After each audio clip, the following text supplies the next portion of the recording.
Hello ಎಲ್ರಿಗೂ ನಮಸ್ತೆ. ಇವತ್ತಿನ ಮಾರ್ನಿಂಗ್ ಡ್ರಿಂಕ್ಗೆ ಬಿಸಿನೀರಿಗೆ ಸ್ವಲ್ಪ ನಿಂಬೆಹಣ್ಣು ರಸನ ಹಾಕಿ ಕುಡಿದು ಇವತ್ತಿನ ವರ್ಕೌಟಿಗೆ ಹೋದೆ. ಇವತ್ತು ಬಂದು ಸ್ಪೆಸಿಫಿಕ್ಕಾಗಿ ಶೋಲ್ಡರ್ ವರ್ಕೌಟ್ ಇತ್ತು. ಸುಮಾರು ಹೊತ್ತು ಈ ಹಾಫ್ ಪುಷಪ್ನ ಟ್ರೈ ಮಾಡಿದೆ. ಸ್ವಲ್ಪ ಡಿಫಿಕಲ್ಟ್ ಅಂತ ಅನಿಸ್ತು. ಆದರೂ ಕೂಡ ಹೆಂಗೋ ಟ್ರೈ ಮಾಡಿ ಸ್ವಲ್ಪ ಆದರೂ ಇವತ್ತು ಶೋಲ್ಡರ್ ವರ್ಕೌಟ್ನ ಮುಗಿಸ್ದೆ. ಸುಮಾರು ವರ್ಷ ಆದಮೇಲೆ ವರ್ಕೌಟ್ನ ಸ್ಟಾರ್ಟ್ ಮಾಡಿದಾಗ ಈ ರೀತಿ ಕೆಲವೊಂದು ಪ್ರಾಬ್ಲಮ್ಸ್ ಆಗ್ತಾ ಇರುತ್ತೆ. ಬಾಡಿ ಅದಕ್ಕೆ ಸಪೋರ್ಟ್ ಮಾಡ್ತಾ ಇರಲ್ಲ. ನನಗೆ ಶೋಲ್ಡರ್ ಏನಾದರೂ ಎಕ್ಸಸೈಸ್ ಮಾಡಬೇಕಾದ್ರೆ ಸ್ವಲ್ಪ ಕಷ್ಟ ಅನಿಸುತ್ತೆ.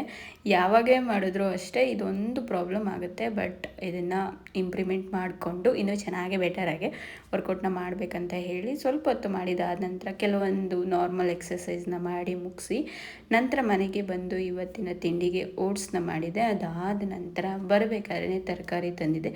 ಹಾಗಾಗಿ ತರಕಾರಿ ಸಾಂಬಾರನ್ನ ಕೂಡ ಮಧ್ಯಾಹ್ನಕ್ಕೆ ಮಾಡಿ ಮುಗಿಸಿ ನಾನು ಕೂಡ ರೆಡಿಯಾಗಿ ಆಫೀಸಿಗೆ ಹೊರಟೆ.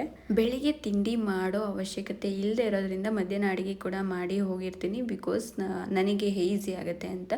ಅದಾದ ನಂತರ ನನ್ನ ನೆಚ್ಚಿನ ಪುಸ್ತಕನ ಓದಿ ಇವತ್ತಿನ ಊಟಕ್ಕೆ ಬಂದು ಪನ್ನೀರ್ ಮಾಡಿದೆ. ತರಕಾರಿ ಸಾಂಬಾರು ಮತ್ತು ರೈಸು ಇದಾಗಿತ್ತು ಇವತ್ತಿನ ಡೇ. ನಾಳೆ ನಾನು ಮತ್ತೆ ಸಿಗ್ತೀನಿ.